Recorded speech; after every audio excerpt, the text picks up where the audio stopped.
일본에서 카메라로 쌍벽을 이루는 두 회사가 있습니다.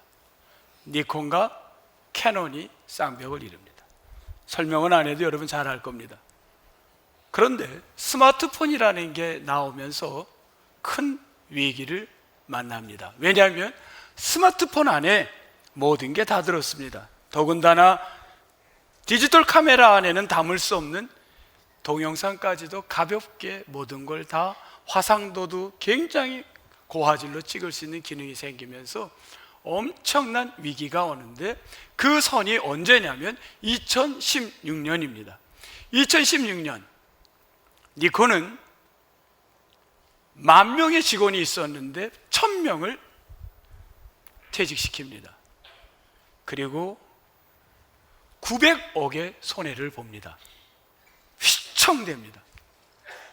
근데 캐논은 똑같이 어려움을 만났는데 2016년 캐논은 최고의 수입을 올립니다. 20%의 이득을 봅니다. 똑같은 상황이었습니다. 그런데 어떻게 이렇게 차이가 있을까? 네. 영상으로 예배드리는 분들이 이 예쁜 꽃을 보라고 제가 여기 있습니다. 어떻게 해서 이 캐논은 20%의 수입을 더 할 수 있었는가? 그거는 이겁니다. 뭐냐면 시대가 어떤 시대가 올지를 예측은 하지 못하지만 시대는 바뀔 거라는 건 정답이기 때문에 수입을 많이 올렸을 때 끊임없는 연구에 투자를 했습니다. 새로운 시대가 어떤 시대인지는 모르겠지만 이 캐논이 그대로는 존속할 수 없을 거다. 거기에 따라서 어떻게 우리가 새로운 것을 개발할 건지를 많은 돈을 들여 연구했습니다. 그때 연구했던 3가지가 나왔습니다. 첫째, 프린터기를 새롭게 한번 개발해 봅시다. 더 좋게, 더 선명하게. 그냥 프린터만은 안 됩니다. 이제는 또한 화재가, 경보가 났을 때 화상으로 모든 것을 찍을 수 있는 것을 우리가 보안장치를 또 만들어 봅시다. 의료기계에 화상의 이 선명도를 높이는 것을 개발해 봅시다. 계속 연구를 해서 세계적인 기업으로 더 변하고 있었던 겁니다. 여러분, 분명한 건 2026년이 우리 시대의 종착점이 아닙니다. 앞으로 다가올 세대를 위해서 지금 여러분이 하고 있는 일에 안주하지 마시고 새로운 세계에 맞는, 새로운 시대에 맞는 새로운 가치관을 끊임없이 연구하고 개발해가는 여러분들이 되시기를 축복합니다. 내가 하는 일을 그대로 멈추지 마십시오. 모든 자기의 분야에 새로운 시대가 올 겁니다. 거기에 맞는 걸 투자하십시오. 그리고 연구하십시오. 그리고 노력하십시오. 여러분이 그래야 이 시대에 앞서가는 사람들이 될 것입니다. 저는 지금까지 출애굽기를 가지고 무엇을 이야기했냐면, 출애굽기에 나오는 옛 사고방식과 새로운 사고방식의 전환을 놓고 충돌이 일어나는 것을 계속해서 설교했습니다. 여러분이 갖고 있는 오늘까지, 어제까지 가졌던 사고방식, 매일마다 그 사고방식으로 사람을 보고 사물을 보지 마시고, 혹 어제까지는 이런 사고방식을 가졌더라도 오늘 예배를 드리며 새로운 사고방식으로 새롭게 앞을 향해 걸어나가는 축복의 성도가 되기를 바랍니다. 출애굽기에 나오는 사고방식, 430년의 사고방식은 하나는 어떤 사고방식이냐면 이집트의 생활방식입니다. 저는 그것을 노예의 생활방식이라고 정했고, 그리고 가나안의 생활방식, 그 생활방식을 하나님 자녀의 생활방식이라고 정했습니다. 저 비교는 어떤 자료를 보고 한 게 아니고 그동안의 설교 내용을 정리해서 집어넣은 거기 때문에 용어가 그렇게 깨끗하게 되지는 않을 수 있습니다. 그러나 설교자가 여러분에게 조금 더 쉽게 가기 위해서 나름대로 정리를 해본 겁니다. 이집트의 삶의 방식은 어떤 거였냐면, 벽돌을 내가 내 힘으로 만들어야만 승리자가 되는 겁니다. 몇 개의 벽돌을 만드느냐, 그 사람이 성공한 겁니다. 보이는 것을 따라갈 수밖에 없습니다. 눈에 보이는 자리를 따라가야 됩니다. 그리고 반드시 내가 잘 보여야 될 대상이 있습니다. 그것이 직장의 보스든 군의 상사든 아니면 나름대로의 기준이 있는 사람이 있습니다. 대상이 있습니다. 보이는 사람이 있습니다. 그게 바로든. 근데 그 일에 스트레스를 받고 우리는, 사람은 그 일에 원망하게 되고, 그것이 도달하지 않으면 그것을 도달하기 위해서 거짓말이 동원되는 게 인간 이집트의 삶의 방식입니다. 그리고 거기에 성공에 사로잡으려면 숫자, 이 숫자가 우리 시대의 팽창주의 사회 속에서는 숫자가 클수록 성공한 사람으로 보는 겁니다. 한국 사회와 세계 사회는 지금까지 팽창주의 사회 속에는 끊임없는 숫자를 자랑하게 되고 숫자를 보여야 됩니다. 그 교회 세례교인이 몇 명이야? 그 사람의 수입이 몇 프로야? 그 사업체는 얼마의 1년 동안 매출을 올리고 있어? 이게 성공 여부를 가립니다. 그러나 이제 우리 사회는 새로운 사회, 여러분, 팽창주의 숫자적으로 높은 것만 우리 시대의 가치가 되지 않습니다. 앞으로의 시대는 축소사회로 바뀌고 있습니다. 과거까지는 그것이 성공을 여부에 좌우했는지 몰라도 지금 시대는 바뀌어가고 있습니다. 그 삶의 방식을 광야의 삶의 방식입니다. 430년 동안 길들여졌고 그 가치관에 물들어 있는 우리에게 새로운 패러다임의 가치관이 나왔습니다. 근데 그걸 받아들이기에는 쉽지가 않습니다. 왜냐하면 보이는 게 없는 겁니다. 지금 내가 벽돌을 만들어야지만 살 수 있는데, 아니, 우리에게 뭘 얘기하나요? 먹을 거, 입을 거 하나님이 주는 거야. 하늘에서 주는. 여러분, 현대인들이 그것을 받고 아멘하고 세상에 가서 일할 사람이 몇 명이나 되겠습니까? 내가 노력하고 내가 벽돌을 만들어야 성공 여부인데 어떻게 하늘의 하나님이 주는 것만 바라보고 살겠습니까? 그것은 현대인들이 패배자의 같은 모습일 뿐입니다.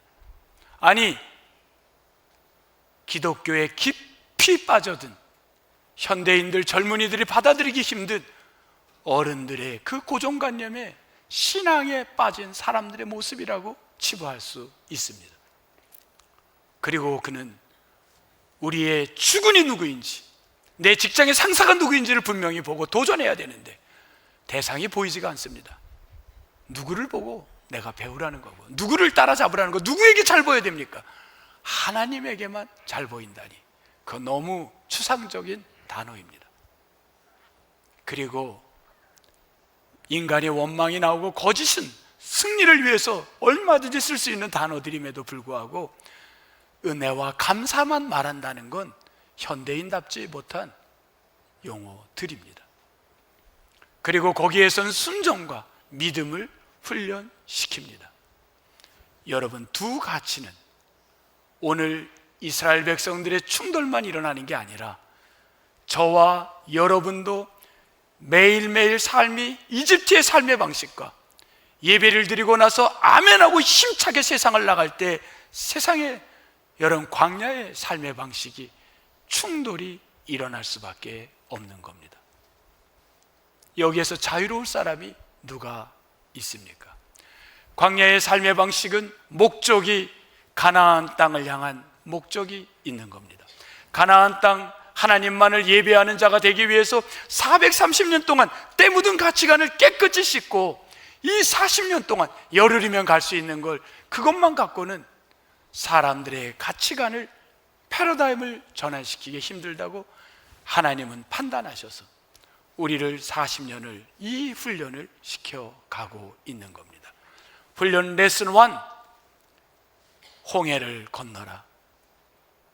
홍해를 건너려면 이집트의 사고방식은 배가 있어야 되고 이 많은 무리들이 몇 번에 걸쳐서 날라야 되는가를 계산해야 되는데, 광야의 생활 방식은 하나님이 건너게 한다, 바다를 가르게 한다. 도저히 받아들일 수 없는 가치관입니다. 레슨 2, 여러분 무엇이었나요? 이 물을 어떻게 마신단 말입니까? 원망이 터져나오고 거짓말이 터져나올 때 감사해라, 하나님의 은혜를 생각해라. 여러분, 도저히 시대 정신이 아닙니다. 레슨 3.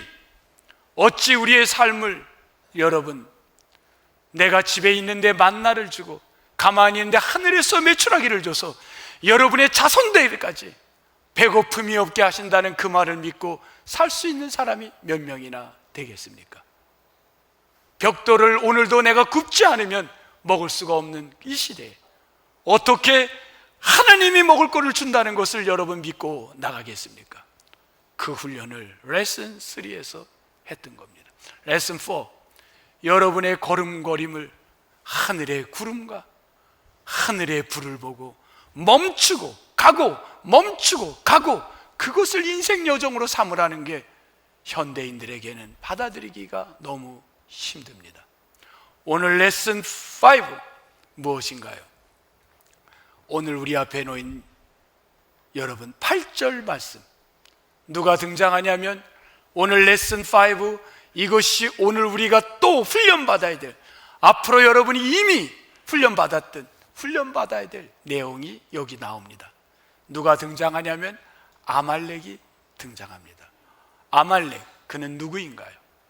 여러분, 아말렉이 누구인가요? 아말렉은 여러분 창세기 36장 12절을 보면 아주 분명하게 나와 있습니다. 본문을 놔두고 창세기로 가보겠습니다.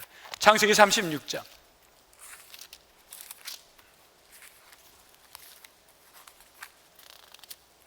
12절 55쪽이 되겠습니다.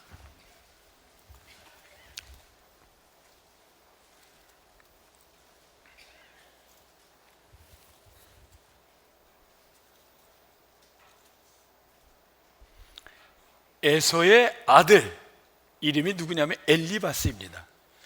여러분, 에서의 아들 엘리바스가 부인이 있었습니다. 첩이라고 했어요. 여기는 딥나라는 사람이 있습니다. 둘 사이에 아이를 낳았습니다. 그 아이가 아말렉입니다. 자, 정리합니다.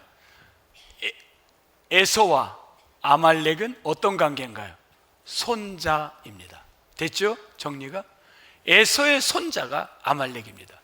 에서는 누구와 형제였나요? 야곱과 형제였습니다.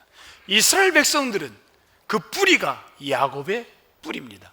그러면 야곱과 에서는 어찌 형제들 아닙니까? 형제가 원수가 되어서 지금 두 민족이 원수가 되어 있는 겁니다. 그때 이 아말렉은 에서의 혈통들입니다. 자, 지금 어디서 만났냐면 르비딤이라는 곳에서 만났습니다. 르비딤, 거기는 어디일까요? 여러분, 우리가 이스라엘 지도를, 우리가 지금 광야길을 걸어온 것을 봤습니다. 지금 어디까지 왔나요? 우리가 오늘 그동안에 걸어온 길, 어디가 왔죠? 마라에서 엘림, 그리고 신광야를 지나 지금 어디 왔어요? 르비딤을 왔습니다. 르비딤. 이 르비딤이라는 곳은 휴양지라는 뜻입니다. 휴양지라는 말이야. 르비딤이라는 말이 휴양. 아주 사람들이 생활하기가 좋은데요. 여러분, 광야의 휴양지가 되려면 두 가지가 채워져야 돼요. 뭐가 있어야 될까요? 물이 있어야 되고, 또 물과 목축을 할 수 있는 그 모든 식물이 있어야 되겠죠. 두 가지가 요소가 갖추어진 겁니다. 물과 목초지가 있었습니다. 아말렉은 염려했어요. 우리의 원수가 되는 저 이스라엘 족속들이 이리로 오고 있다고? 쟤네들이 와서 여기가 좋다고 여기 머물러 있으면 어떡하지? 불안했습니다. 근데 아말렉은 소수민족입니다.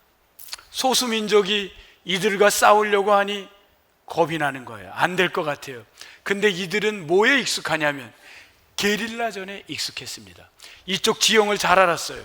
자신들이 숨어 있었습니다. 숨어 있다가 이스라엘에 200만이 걸어오고 있는 겁니다. 그 모습을 보고 정면으로 붙으면 자기들이 승산이 없는 거예요. 이집트의 사고방식, 그 사고방식으로 보면 우리가 이길 수 있는 길은 딱 하나예요. 뒤에서 약한 자부터 치자.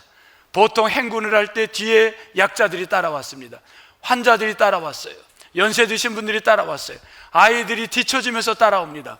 그 뒤를 공격하는 게 우리들이 이집트의 사고방식으로는, 우리의 계산적으로는 이기는 방식이었습니다.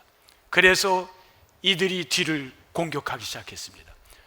이스라엘 백성들이 얼마나 화가 났겠습니까? 수많은 사람들이 죽어가는 겁니다. 수많은 노역자들이 죽어가는 겁니다. 그 이야기가 성경에 어디 나오냐면 신명기 27장 한번 찾아보겠습니다. 신명기 25장 17절부터 18절입니다. 300쪽을 보겠습니다.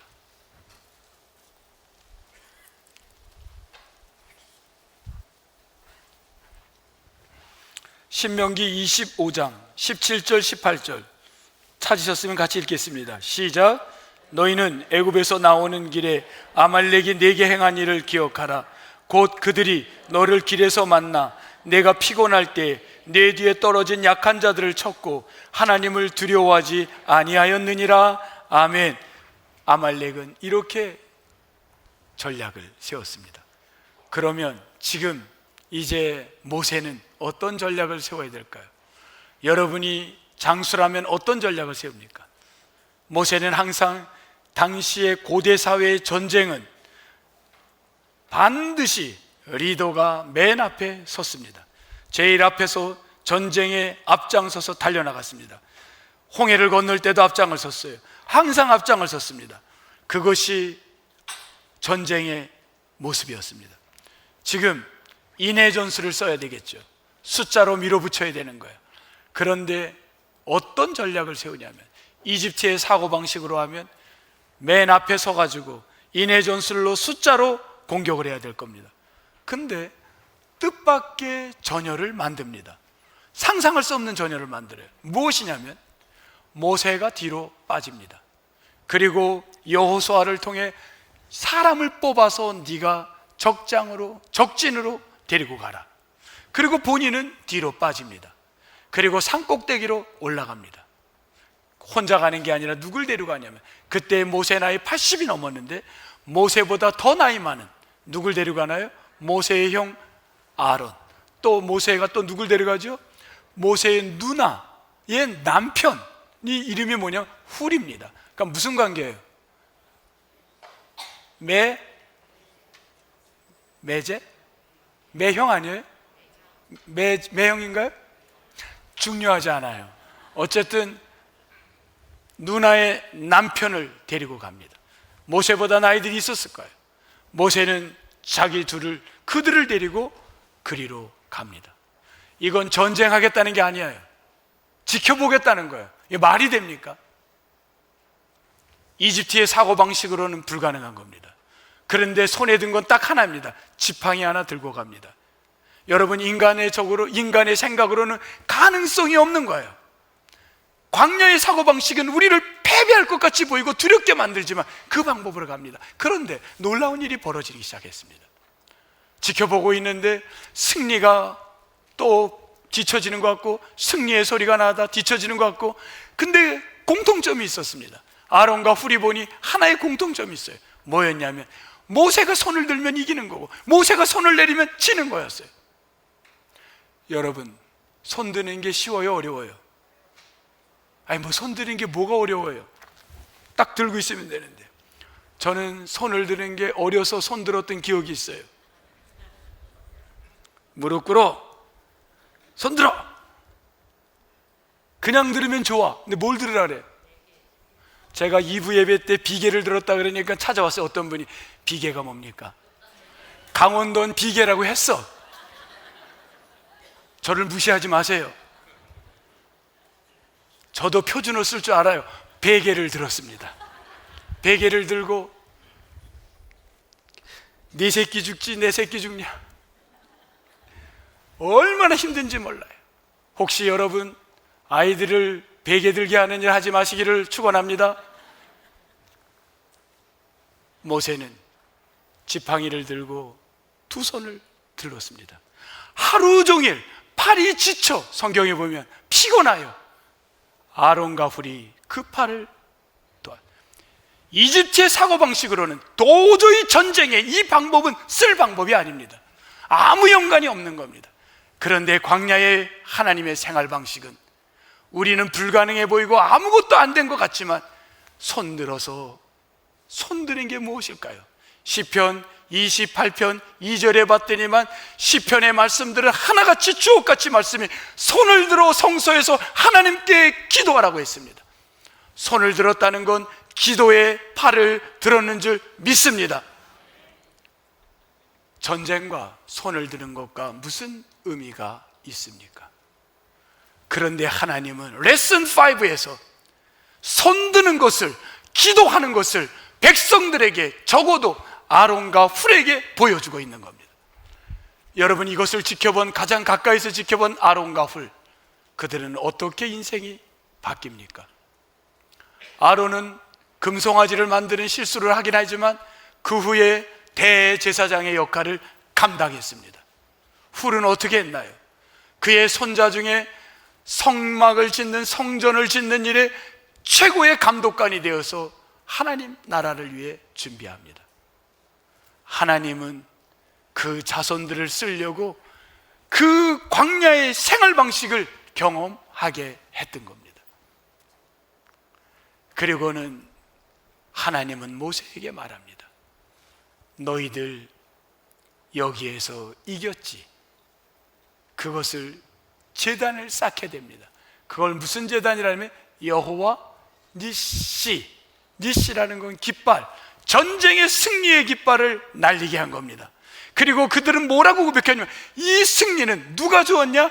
여호와께서 주셨냐. 16절 둘째 줄, 여호와가 아말렉과 싸워 이기게 하였다고 말씀하고 있습니다. 여러분이 매일마다, 내일도 모레도 날마다 만날 인생의 아말렉, 이집트의 생활 방식으로만 생각하면 불가능하지만, 그러나 오늘 레슨 5, 하나님의 광야의 생활 방식으로 그 전쟁에서 여호와께서 앞서가서 싸우실 걸 바라보며 여러분 나아가시기를 주의 이름으로 축원합니다. 이 이야기를 너는 전하라고 합니다. 누구에게? 여호수아에게 기억시키고 알리라고 합니다. 여러분 자녀들에게 알리십시오. 하나님의 세상을 살아가는 방법은 이집트의 삶의 방식만 있는 게 아니라 광야의 생활 방식이 있다는 것을, 여러분 자손, 지금 여러분이 얼굴을 보지 못한 앞으로 2대, 3대, 4대 태어날 여러분 세상에서 만나지 못할 자손들에게까지도 그 정신을 심어주는 믿음의 선조가 되시기를 주의 이름으로 축복합니다.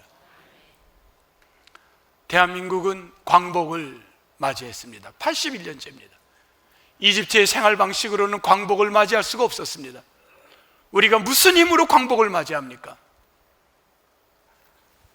하나님이 이루셨는 줄 믿습니다. 세상은 이집트의 생활 방식만으로 성공을 꼭 하는 것은 아닙니다.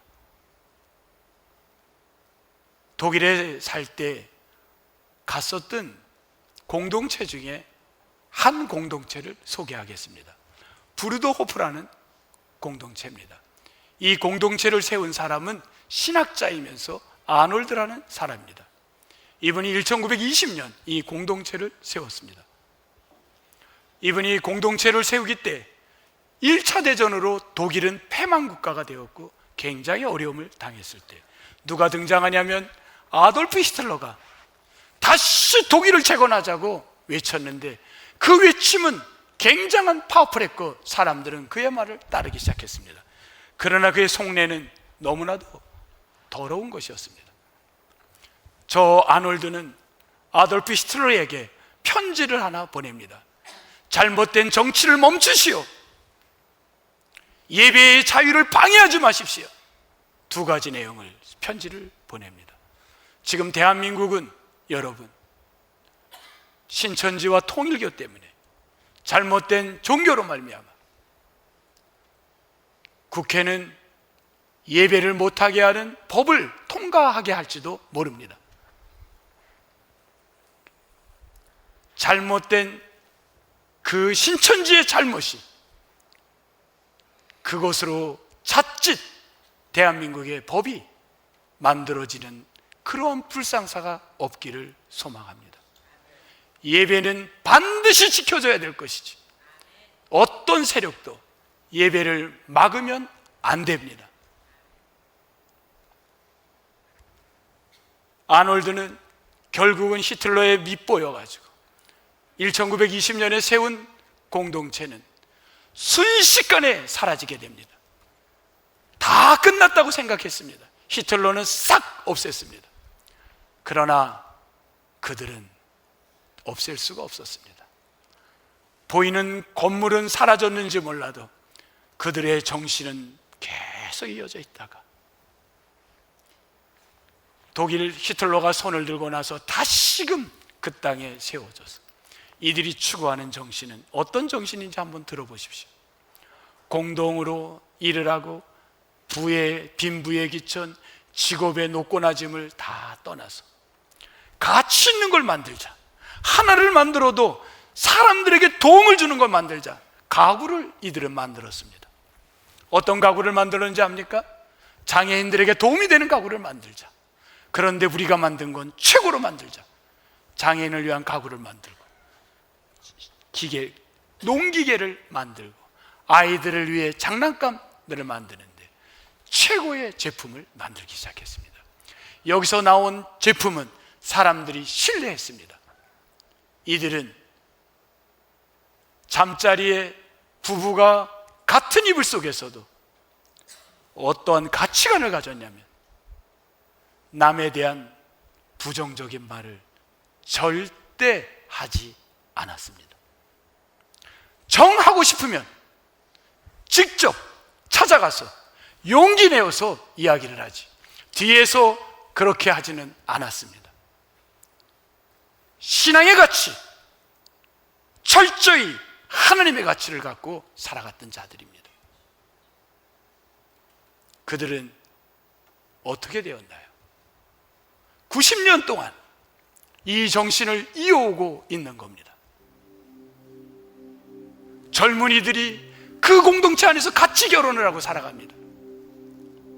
신앙의 가치가 맞는 이들하고 살아가는 겁니다. 목회자에게 찾아갑니다. 목사님, 저희가 저 자매를, 저 형제를 마음에 듭니다. 목사님은 양가 부모를 찾아가서 만나고 교제를 하게 합니다. 그리고 좋으면 결혼을 시킵니다. 요즘 우리 사회에는 신앙의 가치가 무너져가고 있습니다. 다음 세대들의 결혼의 가치가 무너지고 있습니다. 여러분, 교회에서 결혼 예식을 하고 안 하고가 신앙 가치가 있고 없고는 절대 아닙니다. 교회에서 할 수 없는 이유들이 많습니다. 요즘 공간이 결혼 예식을 하기에는 적절하지 않습니다. 요즘 젊은이들은 긴 설교를 좋아하지 않습니다. 또 너무 과거의 성의 인지를 갖고 젊은이들에게 접근하는 것을 젊은이들은 좋아하지 않습니다. 오히려 젊은이들이 신앙의 가치를 갖게 하는 건 결혼 예식을 어디서 하느냐에 자꾸 과거의 가치관으로 평가하지 마시고 어디서 하든 교회에서 하든 아니면 결혼 예식장에 가서 하든 그들과 함께 같이 동행해 주려는 마음, 그들의 삶을 같이 손잡아 주려는 마음의 가치가 더 필요한 시대가 지금의 시대가 아닌가 생각합니다. 성도 여러분, 여러분은 어떤 가치를 다음 세대에게 전하고 싶습니까?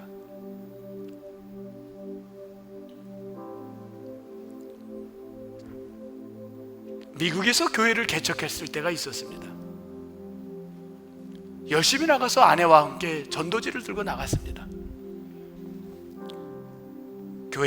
기존 교회에서 있다가 5년을 일하고는 나와서 교회를 개척을 했습니다. 나온 이유는 분명했습니다. 그런데 전도지를 들고 나가서 전도하면 뒤에서 소리가 들립니다. 아이고, 그 목사는 사람이 번듯해 보이는데 누가 요즘 개척교회를 가? 그런 얘기를 합니다. 누가 요즘 개척교회를 가? 그 말이 너무 마음이 아팠습니다. 그래도 열심히 전도지를 들고 마트에 나가서 아침이면 기도를 하고 마트로 나가서 전도지를 했습니다. 왜? 집에서 아내와 둘이 예배를 드리니까 교회의 성도를 전도해야 될 수밖에 없었습니다. 그런데 신기한 것이 있습니다. 이집트의 삶의 방식으로는 도저히 그 교회를 올 수가 없을 겁니다. 누가 그걸로 갑니까, 여러분?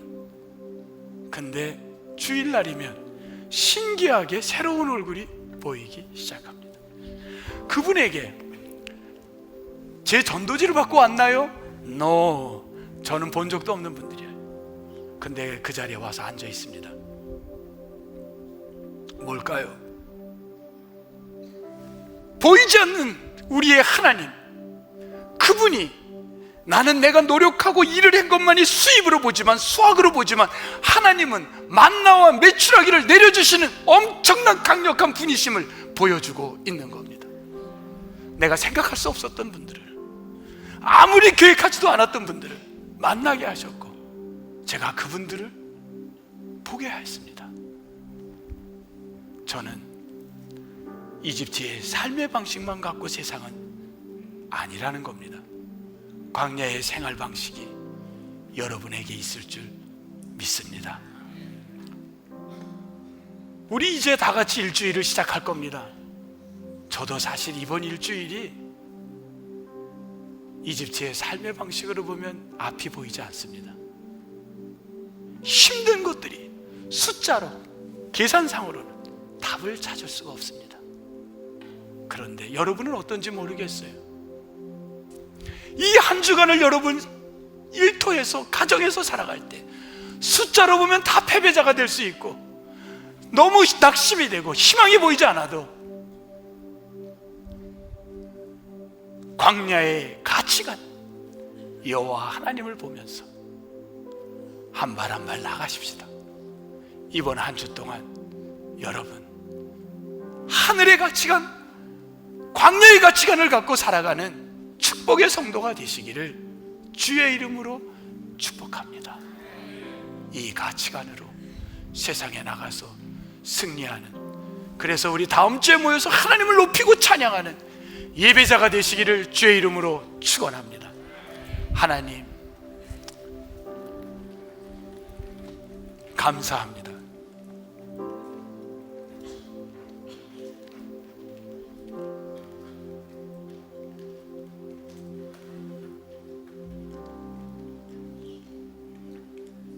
항상 가치관의 충돌은 일어납니다.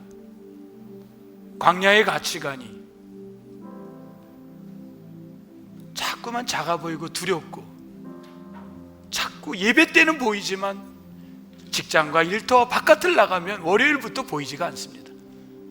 그리고 눈에 들어오는 거는 팽창주의 사회 속에 영향을 받은 우리들은 끝없이 숫자와 내 손에 무엇이 있는지 그걸로 계산이 나옵니다.